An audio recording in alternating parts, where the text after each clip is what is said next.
After covering for a teammate's mistakes for months, I overheard him telling our director, "Honestly, she's the weakest link.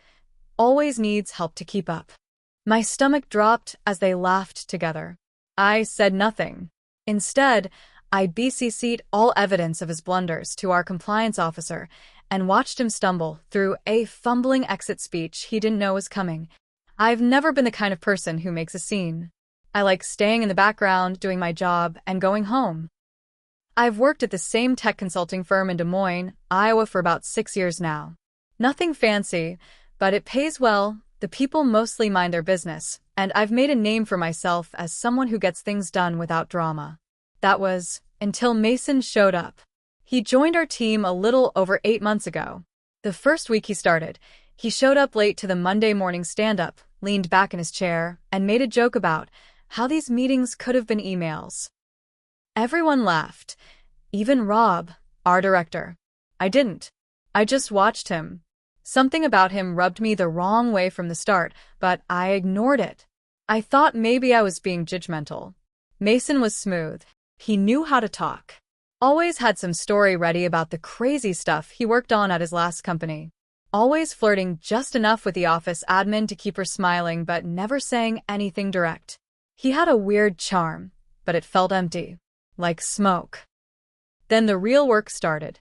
His first assignment was a small internal tool we were building for one of our healthcare clients. He was supposed to set up part of the back-end environment. 2 days before the demo, I found out he'd misconfigured the whole thing. None of it was connected properly. I stayed late both nights fixing it so our team didn't look like amateurs in front of the client. He never said thanks. In fact, when the client complimented the smooth deployment, Mason smiled and said, "Yeah, I knew we'd be cutting it close, but I made sure to iron everything out last night." I looked right at him. He wouldn't meet my eyes. That was the first time I should have said something. But I didn't. I told myself, it's fine. I know the truth. I'd been burned by teammates before. You work in this field long enough, you learn to let the small stuff go. So I let it go. But it kept happening. Mason would miss bugs in the code, and I'd quietly fix them before they made it to QA. He'd forget to submit documentation, and I'd do it for him, so the project lead didn't flag our team. He had no idea how to manage his own Jira tickets. Half of them were incomplete or marked done, with nothing in the comments. I'd go in, rewrite them, and close them out. Over time, I stopped thinking of it as helping. I was managing him. I was doing my job, and his. I kept telling myself it was temporary.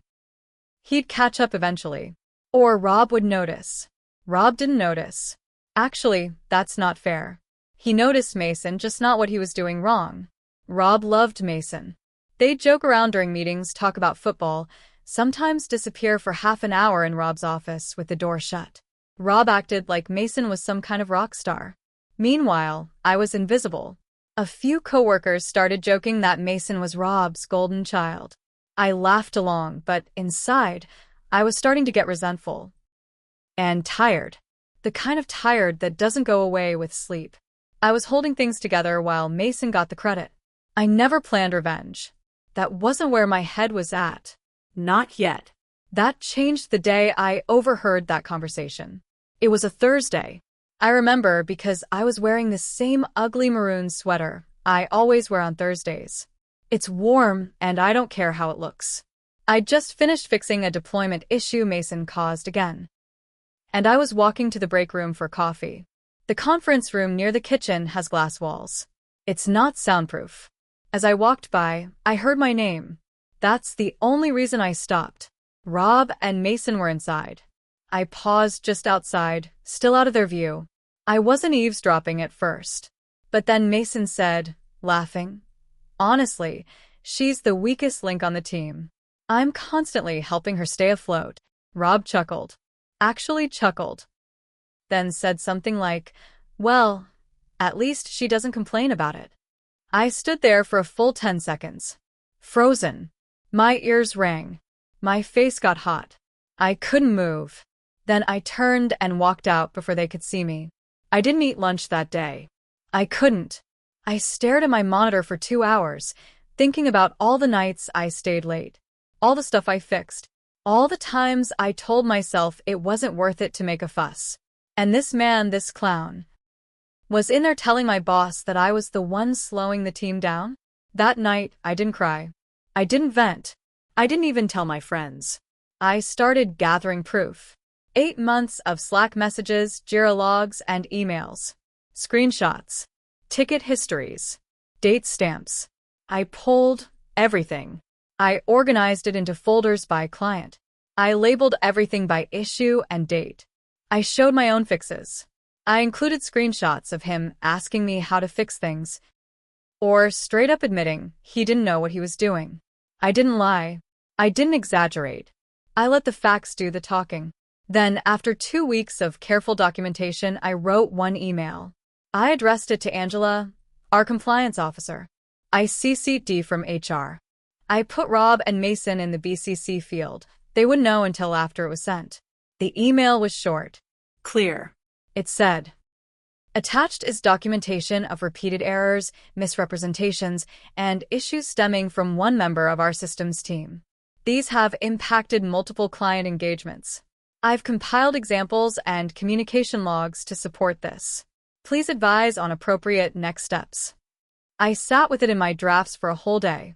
Then I hit send. I didn't sleep much that night. I kept thinking, did I do the right thing?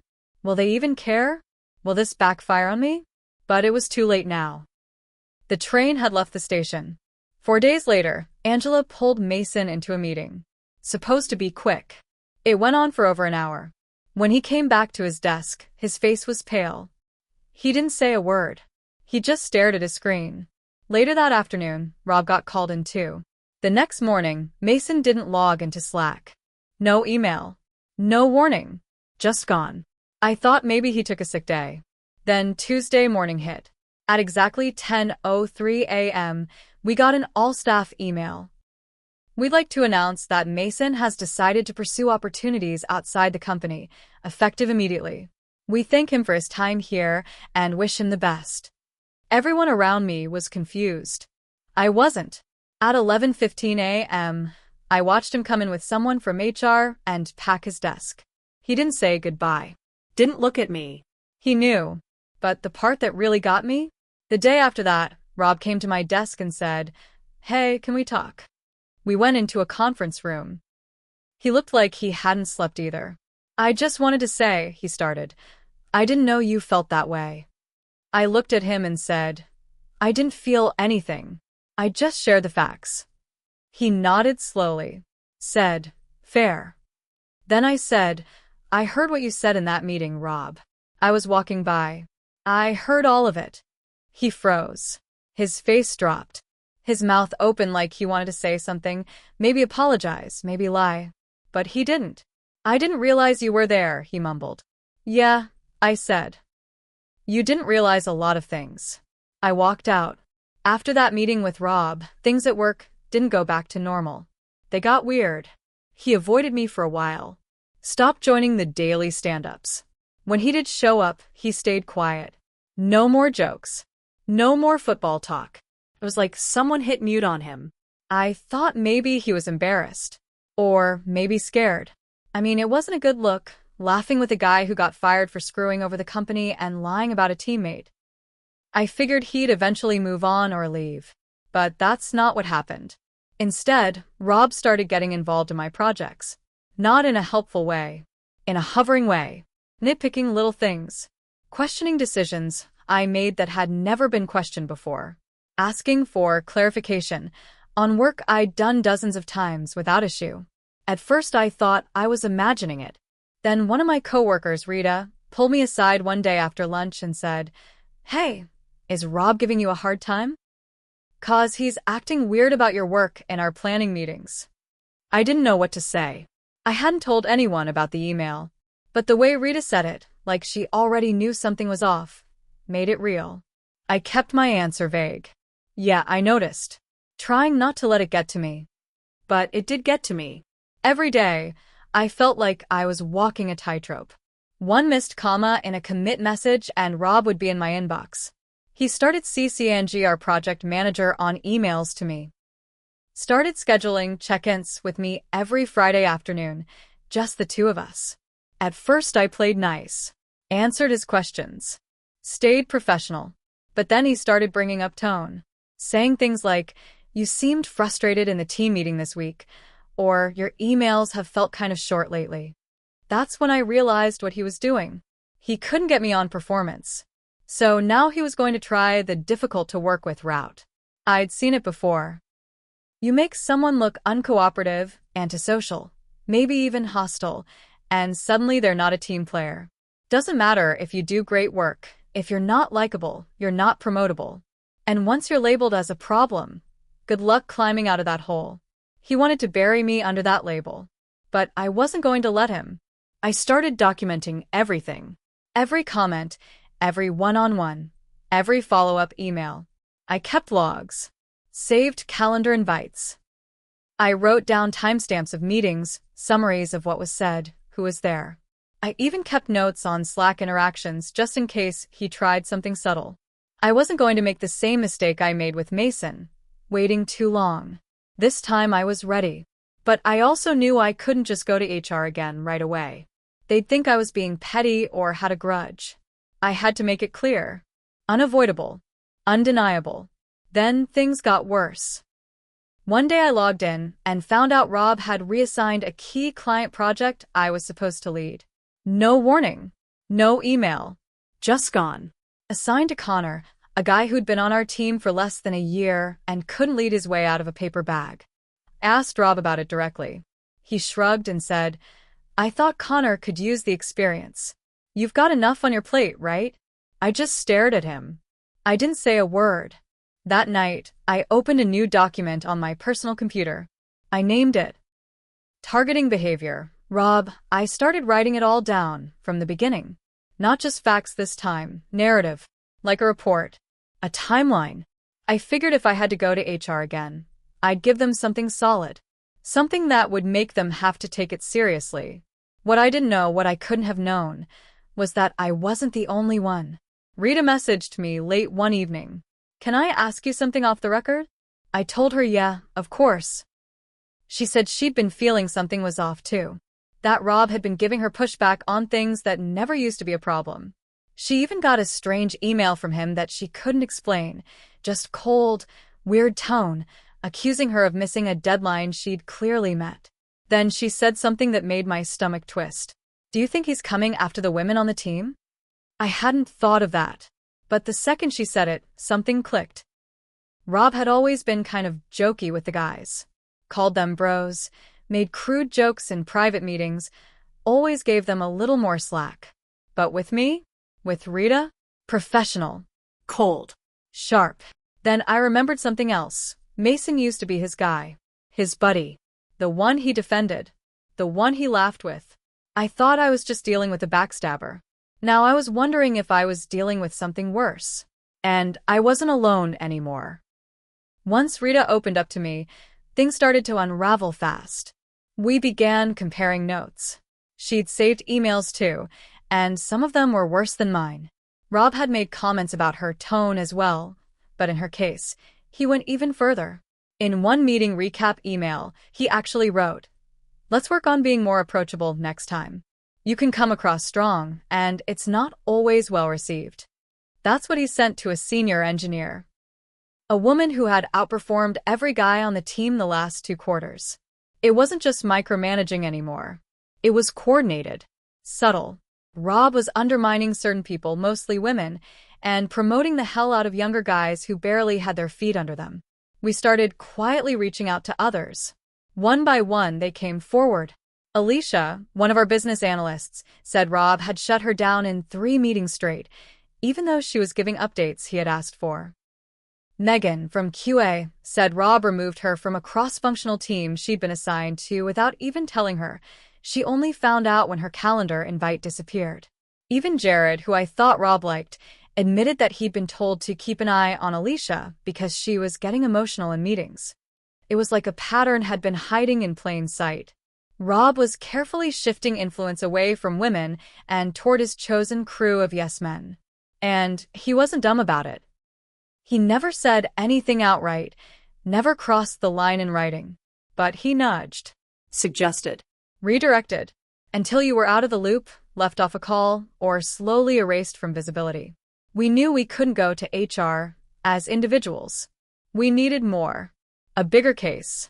One they couldn't shrug off. So we met up. Outside work. At a little dive bar near the river that no one from the office goes to. 6 of us. All from different parts of the company. All with stories. And we made a plan. We started collecting. Not just stories, but patterns. Reassignments. Project ownership shifts. Meeting invites. Slack channel removals. One guy, Chris, had access to archived meeting recordings. We found multiple clips where Rob interrupted women mid-sentence, redirected credit, or ended meetings the moment a woman tried to push back. We weren't imagining it. He was playing chess while the rest of us were still trying to read the rulebook. Then something unexpected happened. One morning, I came into the office and got an email from Angela, compliance. Not HR, compliance. Subject line. Request for private discussion. She asked if I could come in for a short meeting that afternoon. Alone. My stomach dropped. I went in at 2 p.m. She was calm, professional, but I could tell something had shifted. She closed the door and said, "I want to talk to you confidentially about Rob." I didn't say anything at first. Then she said, "We've had some complaints come in. Independent. Uncoordinated. All pointing in the same direction. We believe there may be a culture issue developing, and your name has come up as someone who might have insight." So I told her, not everything, just the surface layer, the pattern of undermining, the reassignments, the way Mason was protected, even when his performance was awful, the fallout after Mason left. Angela listened the whole time, didn't interrupt once. When I finished, she asked if I had anything documented. I handed her a printed folder. She raised her eyebrows. "This is thorough." I nodded. "You're going to need more than just my word." She said, "We already have more. A lot more." Then she told me something I wasn't ready for. There was already an active internal investigation into Rob. One that had started a few weeks after Mason's exit, not because of my email, but because of multiple anonymous complaints about Rob's behavior toward women in leadership. Apparently, his name had been flagged twice before, years ago, but nothing was ever substantiated. Angela said this time felt different. Too many voices. Too many data points. Too many inconsistencies in Rob's actions and reports. "We're close to wrapping up," she said. "But your folder, this fills in some big gaps." I walked out of that meeting feeling stunned. It wasn't just about me anymore. Or Rita. Or Mason. This thing was bigger. Rob wasn't just a jerk. He'd been slowly, quietly poisoning the whole environment for years, and somehow stayed just under the radar. Until now. A few days later, I got another surprise. I was added to a private calendar invite. Final interview summary, HR and legal review, attendees. Angela, compliance. HR, an outside investigator from a law firm I didn't recognize, and me. That's when I realized this wasn't just an investigation. This was preparation for something big. The meeting that Friday felt like the air was pulled out of the office. People noticed something was going on. You could feel it, like tension hanging in the hallways. Whispers. Extra quiet in the kitchen. Rob wasn't at his desk all day. He wasn't online either. The meeting on my calendar was at 2 p.m., but I didn't see him anywhere. When I stepped into the conference room, Angela gave me a small nod. Dee looked tired. The outside investigator, a sharp woman in her 50s with a thick folder in front of her, got straight to the point. "Thanks for coming. We're finishing the final report. We just need you to confirm a few things on the record." I nodded. She asked me a series of short, sharp questions. "Did Rob reassign your work without cause?" Yes. "Did you feel you were treated differently than male coworkers?" "Absolutely." "Did you witness any retaliation after Mason's departure?" I said yes, and told them everything. The surveillance. The Friday one-on-ones. The passive-aggressive messages. I gave names, dates, folders, even mentioned the emails Rob sent to others with similar tone. The investigator sat back and said, "We've got enough." I asked her quietly, "Is something going to happen?" She looked at Angela, then said, "Let's just say the company is preparing for a transition." I left the room. 30 minutes later, Rob was called in. Alone. This time it wasn't a talk. He never came back out.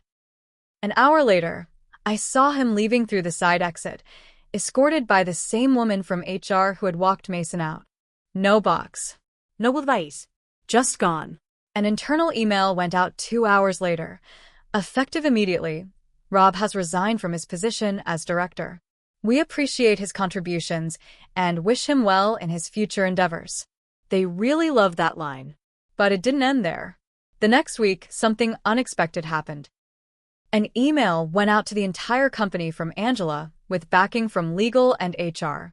It announced a company-wide review of internal reporting procedures and management conduct. They were opening anonymous feedback forms, offering one-on-one sessions, and establishing a permanent oversight committee made up of non-managers to help protect staff from retaliation. They didn't name Rob, but everyone knew. And then came the kicker. 2 months later, the company released their semi-annual promotions list. I wasn't on it. At first I felt my stomach drop until I scrolled down. Attached was a separate internal announcement. A new role was being created. Lead Systems Integrity Analyst. Someone whose job was to oversee system audits, compliance documentation, and cross-team project coordination. The new role reported directly to the VP, not a director. The name assigned? Meaning. Angela had personally nominated me. The VP approved it without hesitation. I took the job. But the story still wasn't done. 3 weeks after Rob's exit, someone forwarded me a local news article. Buried in the business section. A lawsuit had been filed against a former director of a regional tech company for misconduct and gender-based discrimination. The company wasn't named. But the law firm? Same one whose investigator had sat across from me in that room. Rob didn't just lose his job. He was under formal review. His reputation in the industry? Finished. He wouldn't be bouncing back with a referral or glowing LinkedIn update. And Mason? I heard through the grapevine he tried applying for a few jobs at other firms in town. Small world. Our VP plays golf with 2 of those CTOs. He never got a call back. Last I heard, he moved back in with his parents in Missouri and started freelancing, badly. His Upwork rating dropped after 2 months. Something about project left unfinished and poor communication. As for me, I don't feel guilty. Invalid. I didn't attack. I showed the truth, and the truth handled the rest. But I won't lie and say I walked away clean. That part where I stayed quiet for months? Where I let Mason take credit, where I didn't speak up until it hurt. That still eats at me sometimes. I let someone like Rob believe he could treat people like that and get away with it. But not anymore. I'm not scared of being called difficult now. Turns out difficult women get things done.